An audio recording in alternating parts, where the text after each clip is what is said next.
একদিকে বলা হচ্ছে যুদ্ধবিরতির আলোচনা জোরদার করার চেষ্টা চলছে, আর অন্যদিকে গাজায় ক্রমাগত হামলা আর অভিযান চালাচ্ছে ইসরায়েল। 1 সেপ্টেম্বর টানা পঞ্চমবারের মতো ফিলিস্তিনের পশ্চিম তীরের জেনিনে অভিযান চালায় ইসরায়েলি বাহিনী। আর এই অভিযানের অংশ হিসেবে জেনিনে পানি আর বিদ্যুৎ সরবরাহ বন্ধ করে দিয়েছে তারা। কোন রকম কোনো ঘোষণা ছাড়াই জেনিনে বড় ধরনের অভিযান শুরু করে ইসরায়েল।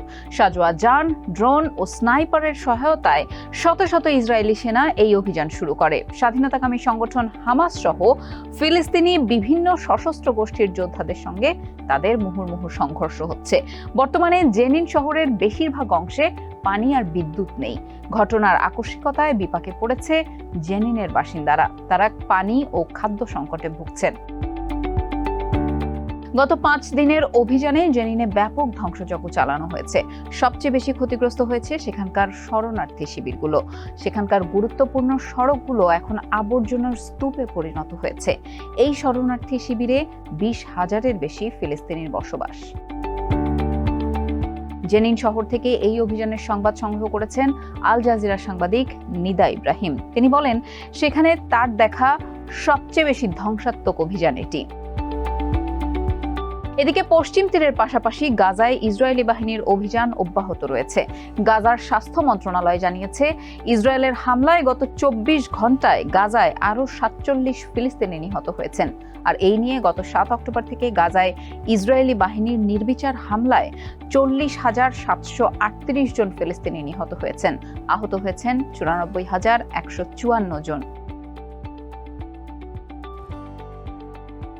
দক্ষিণ গাজায় টানেল থেকে 6 জিম্মির মরদেহ উদ্ধার করার কথা জানিয়েছে ইসরায়েলের সামরিক বাহিনী IDF। 31 আগস্ট তাদের মরদেহ উদ্ধার করা হয় বলে জানিয়েছেন সামরিক বাহিনীর মুখপাত্র। ইসরায়েলের সামরিক বাহিনীর এক বিবৃতির বরাত দিয়ে বিবিসি জানিয়েছে, রাফা এলাকায় ভূগর্ভস্থ সুড়ঙ্গের ভেতর গত 31 আগস্ট 6 জনের মরদেহ খুঁজে পাওয়া গেছে। তাদের মধ্যে যুক্তরাষ্ট্র ও রাশিয়ার 2 জন দ্বৈত নাগরিক রয়েছেন। ইসরায়েলের সামরিক বাহিনীর মুখপাত্র রিয়াল অ্যাডমিরাল দানিয়েল হাগারি বলেছেন, প্রাথমিক মূল্যায়ন অনুযায়ী তারা যখন সেখানে পৌঁছান তার ঠিক অল্প সময়ে আগেই হামাস সন্ত্রাসীরা তাদের নিষ্ঠুরভাবে হত্যা করেছে। গত 7 অক্টোবর ইসরায়েলে হামাসের নজিরবিহীন হামলায় প্রায় 1200 জন নিহত হয়। ওই সময়ই জিম্মি করে গাজায় নিয়ে যাওয়া হয় আরও 251 জনকে। গত বছরের নভেম্বরে গাজায় 7 দিনের যুদ্ধবিরতির সময় হামাস শতাধিক জিম্মিকে মুক্তিও দিয়ে দিয়েছিল। এদিকে জিম্মিদের মুক্ত করতে প্রধানমন্ত্রী বেনিয়ামিন নেতানিয়াহুর সরকার পদক্ষেপ না নেওয়ায় দেশ জুড়ে ধর্মঘটের ডাক দিয়েছেন ইসরায়েলের বিরোধী দলীয় নেতা ইয়ার লাপিদ।